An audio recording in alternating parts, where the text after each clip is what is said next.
এই সুন্দর বাড়িটি তানোরের রাতোল গ্রাম। এই বাড়িটির মালিক সুমন আলী, উনি ঢাকায় থাকেন। চাচি, বাড়ি আপনাদের? কার বাড়ি? সুন্দর বাড়ি তো। কতদিন হলো করা? কতদিন হয়েছে করা? 3 বছর।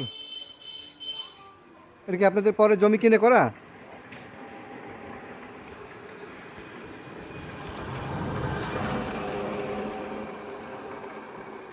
দোতলা বাড়ি, সুন্দর ছাদ, সামনে পেছনে দোতলা, সামনের অংশ একতলা এবং ছাদ।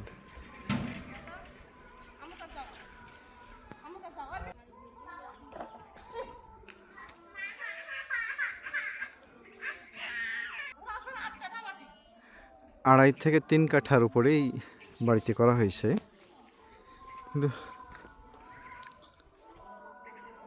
সুন্দর ছোট্ট একটা বাড়ি, গ্রামের মধ্যে, অনেকটা নির্জন পল্লী এলাকা। এর মধ্যে ছোট্ট বাড়িটি পথচারীদেরও আকর্ষিত করে।